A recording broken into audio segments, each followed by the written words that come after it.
अगर सामाजिक विज्ञान में 70 नंबर लेके आना चाहते हो तो ये वीडियो बहुत ही ज़्यादा इंपॉर्टेंट होने वाली है, क्योंकि इसमें मैं 20 नंबर का एमसीक्यू क्वेश्चन बताने वाला हूँ। 20 नंबर का एमसीक्यू क्वेश्चन जो कि ओएमआर शीट में भरा जाता है, ठीक है ना। ये क्वेश्चन इतने इंपॉर्टेंट है कि आपके बोर्ड एग्जाम में 20 क्वेश्चन यहीं से फंसने वाले हैं, और 10 नंबर का आपका मैप बताने वाला हूँ और इंपॉर्टेंट क्वेश्चन बताने वाला हूँ जो कि लॉन्ग और शॉर्ट में आपके पूछे जाते हैं। ये क्वेश्चन इतने इंपॉर्टेंट है कि जो कि प्री बोर्ड में पूछा गया, ये इतना इंपॉर्टेंट ये मॉडल पेपर है कि आपको एग्जाम में ये बिल्कुल आना ही आना होता है। देखो, सामाजिक विज्ञान में 70 नंबर लेके आना बहुत ही ज़्यादा सिंपल होता है। मैं आपको किस तरीके से यहाँ बताने वाला हूँ, तो देखना किस तरीके से 70 नंबर आपको लेके आना है। पहले तो आपको 20 नंबर का एमसीक्यू क्वेश्चन बताने वाला हूँ जो कि बहुत ज़्यादा इंपॉर्टेंट है। अगर ये 20 क्वेश्चन कर लेंगे तो आप एग्जाम में ये कि क्वेश्चन यही फंसने वाला है, तो इसलिए वीडियो को लास्ट तक जरूर देखना। ये क्वेश्चन बहुत ही ज़्यादा इंपॉर्टेंट होने वाला है। तो फिर ये देखते हैं बहुविकल्पी प्रश्न 20 क्वेश्चन किस तरीके से इसमें करते हैं। पहले तो स्टार्टिंग में आपके क्वेश्चन थोड़ा टफ लगेंगे, बाद में इतने ईजी क्वेश्चन, इतने इंपॉर्टेंट भी है, कुछ कहो मत। ये इंपॉर्टेंट क्वेश्चन बिल्कुल आपके लिए, तो देखना किस तरीके से इसमें करना है। पहले देखो, पहला क्वेश्चन यहाँ पर है जो कि एमसीक्यू क्वेश्चन है, ठीक है ना। तो फिर पहला क्वेश्चन करते हैं। इसमें पहला क्वेश्चन कौन सा देखते हैं। यहाँ पे देखो, राष्ट्रवाद के विकास में निम्नलिखित में से कौन सा तत्व तो सहायक रहा है। अब देखो, पहला क्वेश्चन यहाँ पर 4 ऑप्शन दिया हुआ है। अब बट अगर ये क्वेश्चन नहीं पढ़े रहोगे तो आपके ये आंसर सही नहीं लगा पाओगे। अब देखो, इसमें पढ़ोगे तो 4 ऑप्शन दिया हुआ है: पुनर्जागरण, धर्म सुधारक आंदोलन, या फिर फ्रांसीसी आंदोलन, या फिर इसमें सभी। अब देखो, अगर ये देखो क्वेश्चन ये इतना इंपॉर्टेंट है कि आपके बोर्ड एग्जाम में आ सकता है, बहुत ज़्यादा इंपॉर्टेंट, ये हर साल क्वेश्चन पूछा भी गया है। अब देखो, अगर नहीं पढ़े रहोगे तो आपको लगेगा पुनर्जागरण भी है, धर्म सुधारक आंदोलन भी हो सकता है, और फ्रांसीसी क्रांति हो सकता है, क्योंकि राष्ट्रवाद के विकास में सभी भूमिका निभाई थी। बट ये ऑप्शन इसमें सब गलत है, ये दोनों गलत है। ये फ्रांस की क्रांति होगा, ठीक है। फ्रांसीसी क्रांति राष्ट्रवाद विकास में निम्नलिखित भूमिका निभाती है, ठीक है। ये पहला क्वेश्चन है, ठीक है। और बाकी तो क्वेश्चन जो है बहुत इंपॉर्टेंट है और बहुत ही सिंपल भी है। और इस मॉडल पेपर्स में से जितने भी क्वेश्चन नंबर आपको आता हो तो कमेंट बताना कितना क्वेश्चन आप कर पाए हो, ठीक है ना। तो सेकंड क्वेश्चन कौन सा देख लो।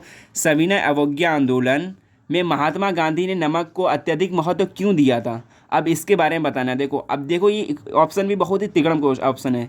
अब देखो, ऑप्शन देखो लगेगा यार ये सभी, यार ये लास्ट वाला ऑप्शन यही होगा, बट ये लास्ट वाला ऑप्शन नहीं है। देखो इसमें ऑप्शन कौन सा है। पहला ऑप्शन है कि नमक का प्रयोग अमीर गरीब सभी करते थे, और दूसरा ऑप्शन है कि यह भोजन को अभिन्न हिस्सा था, और तीसरा ऑप्शन है कि नमक तैयार करने में सरकार का एकाधिकार था। लगेगा भाई चारों ऑप्शन हो सकते हैं, ठीक है ना, बट ये नहीं है। देखो, पहला ऑप्शन इसका ये होगा, पहला ऑप्शन, नमक का प्रयोग अमीर गरीब सभी प्रकार के लोग करते थे, इसलिए पहला ऑप्शन सही हो गया, ठीक। अब देखना दूसरा क्वेश्चन कौन सा, ये भी इंपॉर्टेंट है। स्पिनिंग जेनी का आविष्कार किसने किया था। अब देखो 4 ऑप्शन दिया है, ठीक है। इसमें स्पिनिंग जेनी का आविष्कार किसने किया था, तो इसी ये किया था सेकंड वाला ऑप्शन, जेम्स हारग्रीव्स ने किया था, ठीक। तो यहाँ पे 3 क्वेश्चन हो गए। बहुत ही इंपॉर्टेंट क्वेश्चन है, एंड जितने भी क्वेश्चन आपको आता है ना कमेंट में जरूर बताना कितना क्वेश्चन आप कर पाए हो, ठीक है ना। अब देखो फोर्थ वाला क्वेश्चन कौन सा है, रॉलेट एक्ट कब पारित हुआ था। अब देखो बताना, ये भी बहुत क्वेश्चन इंपॉर्टेंट है, इसको इंपॉर्टेंट टिक कर लो। रॉलेट एक्ट कब पारित हुआ था, ये हुआ था 1919 में, ठीक, 1919 में। ये देखो, जो सन वाले क्वेश्चन है उसको अच्छे से पढ़ा करो, ये क्वेश्चन बहुत ही ज़्यादा इंपॉर्टेंट होते हैं, बहुत ही ज़्यादा, और एक ही क्वेश्चन आ भी सकते हैं आपके बोर्ड एग्जाम में। अब देखना नेक्स्ट क्वेश्चन कौन सा है। अब ये देखो नेक्स्ट क्वेश्चन कौन सा है, 5वां है। ये भी क्वेश्चन बहुत ज़्यादा इंपॉर्टेंट है, बहुत ही ज़्यादा। देखो, फ्रांस की क्रांति कब हुई थी। फ्रांस की क्रांति हुई थी, देखो 1788 ईस्वी में हुई थी, या फिर 1790 में हुई थी, या फिर 1789 में हुई थी। अब देखो, पढ़े रहोगे या तो बिल्कुल अच्छे से बता लोगे, ठीक है ना। जो सन वाले क्वेश्चन बहुत ज़्यादा इंपॉर्टेंट होते हैं। अब देखो, फ्रांस की क्रांति कब हुई थी, 1789 ईस्वी में हुई थी। ये सेकंड वाला ऑप्शन सही हो गया, तो आपके यहाँ से 1 नंबर मिलेंगे, आपको ओएमआर सीट में भरना होता है ये। अब देखो छठा क्वेश्चन कौन सा है, प्रथम विश्व युद्ध प्रारंभ हुआ था, मतलब प्रथम विश्व युद्ध कब प्रारंभ हुआ था ये बताना है, 1910 में, या फिर 1911 में, या फिर 1920 में, या फिर 1914 में। तो इसका करेक्ट ऑप्शन है 1914 में, ये भी प्रथम विश्व युद्ध का प्रारंभ हुआ था। ये क्वेश्चन भी बहुत इंपॉर्टेंट है। अब देखो 7वां क्वेश्चन कौन सा है, चीन से इटली में वुड ब्लॉक वाली मशीन की तकनीक लेकर आया था। मतलब वुड ब्लॉक की जो एक मशीन थी, वो तकनीक चीन से इटली कौन लेके आया था, इसके बारे में बताना है। तो ये देखो यहाँ पे 4 ऑप्शन दिया है, कोलंबो, वास्को डिगामा, ठीक है। तो इसका सही ऑप्शन ये होगा मार्को पोलो, ठीक है ना। इन्होंने चीन से इटली में ये मशीन लेकर आई थी। अब देखो 8वां क्वेश्चन कौन सा है, ये भी क्वेश्चन इंपॉर्टेंट है, बहुत ही ज़्यादा इंपॉर्टेंट ये वाला। अब देखो, भारतीय संविधान में 8वीं अनुसूची में कितने भाषाओं का समावेश है।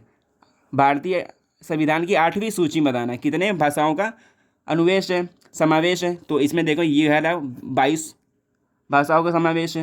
ये भी क्वेश्चन बिल्कुल सिंपल है, ठीक है ना। बच्चे यहाँ पे 24 लगा देते हैं, बस 24 मत लगाना, ठीक है ना। ये 22 इसको याद रख लो, बिल्कुल ये रट लो, ये क्वेश्चन बहुत ज़्यादा इंपॉर्टेंट है, नहीं पता हो तो। अब देखो 9वां क्वेश्चन देखो, निम्नलिखित में से जनमत निर्माण में महत्वपूर्ण भूमिका निभाता है। अब देखो जनमत निर्माण में महत्वपूर्ण भूमिका किसकी होती है ये बताना है। यहाँ पे 4 ऑप्शन दिए हुए हैं, राष्ट्रपति या फिर मुख्यमंत्री या फिर प्रधानमंत्री या फिर राजनीतिक दल। अब देखो इसको देख के लग रहा है कि यार राजनीतिक दल होगा, बट ये भी नहीं होगा। इसका होगा पहला ऑप्शन राष्ट्रपति। शायद इसमें थोड़ा हमको डाउट लग रहा है, हाँ राष्ट्रपति होगा, ठीक। तो ये पहला ऑप्शन हो गया। अब 10वां क्वेश्चन देख लो कौन सा है, निम्नलिखित में से कौन सा उद्योग चूना निर्माण, अब देखो चूना निर्माण है ना, को कच्चे माल के रूप में प्रयोग किया जाता है। अब देखो चूना निर्माण को कच्चे माल के रूप में प्रयोग किया जाता है। अब देखो एल्यूमिनियम तो होगा नहीं, ये तो धातु होता है। चीनी भी नहीं होगा, ठीक। सीमेंट, हाँ ये ऑप्शन सही हो गया। तो ये वाला ऑप्शन सही हो गया, सीमेंट, ठीक। सीमेंट क्या होगा, कच्चे माल के रूप में प्रयोग किया जाता है। अब देखो 11वां क्वेश्चन कौन सा है, निम्नलिखित में से कौन सा रेशेदार फसल है। अब देखो रेशेदार फसल पूछ रहा है ना, देखो जौ हो गया, कॉफ़ी हो गया, रबड़ हो गया। देखो रबड़ तो होगा नहीं, जौ भी नहीं हो, कॉफ़ी नहीं। देखो जूट जो होता है रेशेदार फसल होता है। ये आपके बोर्ड एग्जाम में बहुत ही ज़्यादा इंपॉर्टेंट है, ये भी पढ़ लेना। अब देखो 12वां क्वेश्चन जो कि आपके मैप में भी पूछा जाता है ये क्वेश्चन, झरिया प्रसिद्ध है। देखो झरिया किसके लिए प्रसिद्ध हो, तांबा के लिए, लौ एस्क के लिए, या फिर कोयले के लिए, या फिर बॉक्साइड के लिए। इसका सही ऑप्शन होगा कोयले के लिए, ठीक। ये झरिया कोयले के लिए प्रसिद्ध होता है, ठीक है ना। प्रसिद्ध क्षेत्र यहाँ कोयला ज़्यादा पाया जाता है, इसलिए झरिया क्या होगी, कोयला हो गया। ये मैप में भी आपके क्वेश्चन पूछे जाते हैं, इसलिए क्वेश्चन ज़्यादा इंपॉर्टेंट है ये वाला भी। अब देखो 13वां क्वेश्चन कौन सा है, देखो 13वां क्वेश्चन देख लो कौन सा है, निम्नलिखित में से कौन सा पत्तन बंदरगाह, जो पत्तन मतलब बंदरगाह होता है, देश में पूर्वी तट पे स्थित है। अब देखो भारत के पूर्वी तट पे कौन सा वो बंदरगाह स्थित है ये बताना है आपको, कांडला है या फिर कोची है या फिर मुंबई या फिर विशाखापट्टनम। अब देखो जो पूर्वी तट पर देखो विशाखापट्टनम स्थित है, ये सबको पता है, ये मैप में भी आता है। देखो विशाखापट्टनम सही ऑप्शन हो गया। एंड देखो 14वां क्वेश्चन कौन सा, ये भी क्वेश्चन इंपॉर्टेंट है। अब देखो सलाल बांध किस नदी पर बना है, ये भी क्वेश्चन इंपॉर्टेंट है यार, क्योंकि इसमें मैप में भी पूछा जाता है। हर जगह क्वेश्चन ये भी मिलता रहता है, हर सारी क्वेश्चन पूछे भी आते हैं, रिपीटेड क्वेश्चन है ये। तो ये देखो सलाल बांध किस नदी बना है, तो ये चिनाब नदी बना है, ठीक। ये तो बिल्कुल सिंपल क्वेश्चन था ये। अब देखो 15वां क्वेश्चन कौन सा है, यहाँ 15 क्वेश्चन होगा। अपने क्वेश्चन यार रिपीट करते रहना, ये पे गिनते रहना कितने क्वेश्चन कर पाए। अब देखो निम्नलिखित में से धात्विक खनिज का उदाहरण है। अब देखो धात्विक खनिज बताना है, इसमें से कौन सा धात्विक खनिज है जिसमें कि धातु पाए जाते हैं। अब बताओ कोयले में धातु पाया जाता है, नहीं ना, तो कोयला गलत हो गया। नमक भी धातु नहीं पाया जाता, गलत। देखो लौ एस्क मतलब लोहे में धात्विक खनिज पाया जाता है, ये वाला ऑप्शन सही हो गया, सेकंड वाला। अब देखो 16वां क्वेश्चन, ये भी बहुत इंपॉर्टेंट है। 16 क्वेश्चन गौर से देखना इसको, ठीक है ना।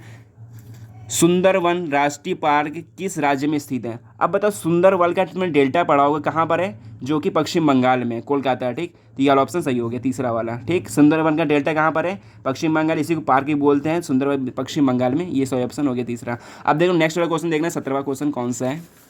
तो फिर 16 क्वेश्चन हो चुके थे। अब ये 17वां क्वेश्चन आने से पहले यहाँ देखो वीडियो रिकॉर्ड नहीं हो पाई थी, तो यहाँ देखो कौन सा है 17वां क्वेश्चन यहाँ पर है। भारत में राष्ट्रीय उपभोक्ता दिवस कब मनाया जाता है, तो 24 दिसंबर को मनाया जाता है, ठीक है ना। यहाँ कन्फ्यूजन वाला क्वेश्चन था, ये 24 समय दिया हुआ था, इसमें मंथ बताना तो आपको 24 दिसंबर को उपभोक्ता दिवस मनाया जाता है। अब देखो 18वां क्वेश्चन है, लैवीकरण नहीं होगा, यहाँ पर वैश्वीकरण होगा। वैश्वीकरण से सर्वाधिक लाभ किसको हुआ था, वैश्वीकरण जब हुआ था तो सबसे ज़्यादा लाभ किसको हुआ था ये बताना है, तो धनी वर्ग के उपभोक्ता को हुआ था।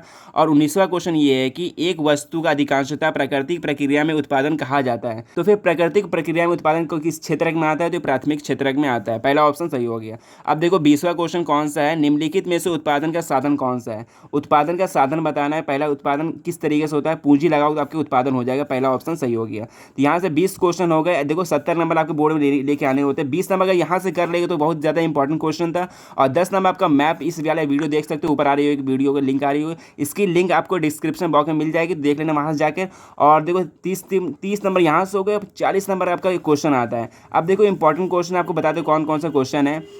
देखो जर्मनी का एकीकरण कब और कहाँ पे हुआ था, कैसे हुआ था ये बताना है। और देखो कोई क्वेश्चन यहाँ पे ऊर्जा के परंपरागत स्रोत, ये हर साल क्वेश्चन रिपीट होते हैं, ये सब क्वेश्चन तैयार कर लेना। इसके लिए एक अच्छी से एक लॉन्ग वीडियो लेकर आऊँगा, उसके लिए देख लेना। तो मिलते हैं नेक्स्ट वीडियो में। सो बाय। अगर वीडियो अच्छी लगी तो वीडियो को लाइक करना, चैनल पर नया हो तो चैनल को सब्सक्राइब करना बोर्ड रैंक क्लासेस को।